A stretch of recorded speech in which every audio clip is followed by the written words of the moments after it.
Moi, en fait, franchement, Benjamin Ledig, il m'a pas choqué plus que ça, c'est-à-dire ça m'a choqué évidemment, mais de toute manière, avec ou sans la croix, ça m'aurait choqué aussi son twerk. En fait, ça m'aurait choqué dans tous les cas. C'est un truc que je regarde pas. Je suis pas membre du LGBT, donc je ne regarde pas ce genre de choses. Et quand je regarde, ça fait genre comme ça, très très très éloigné. Je n'aime pas. Je suis désolé, je n'aime pas. Je sais pas si c'est normal, tu vois. On va dire, t'es homophobe. Ben, en fait, disons que, en tout cas, je ne supporte pas de voir ça.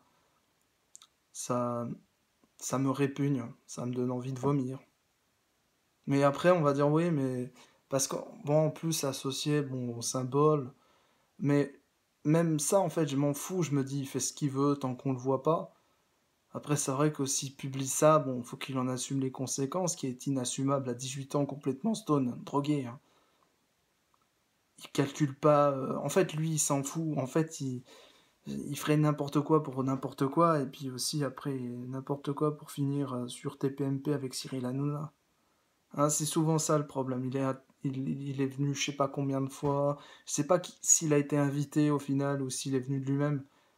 Et je me demande justement quelles sont ses limites. Et c'est ça qui me fait un peu peur chez lui. J'ai l'impression que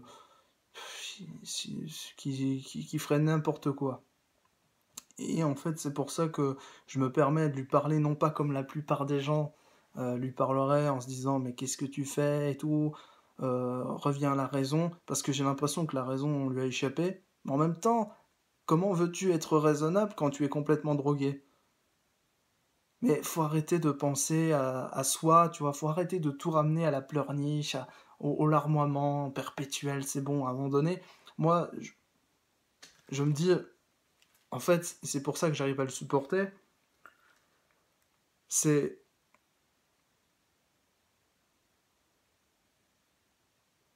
sincèrement, en fait, sincèrement,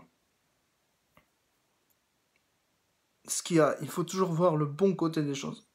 Il n'a pas il n'a pas laissé de traces de son passage. C'est-à-dire, il n'a pas tagué l'église, il n'a pas pissé dans les coins, et justement, c'est là où je en suis reconnaissant, parce que dans n'importe quel état, dans n'importe quel endroit, il faut respecter l'endroit pour respecter les gens, en fait. C'est pas respecter l'endroit pour respecter l'endroit, ça sert à rien, ça.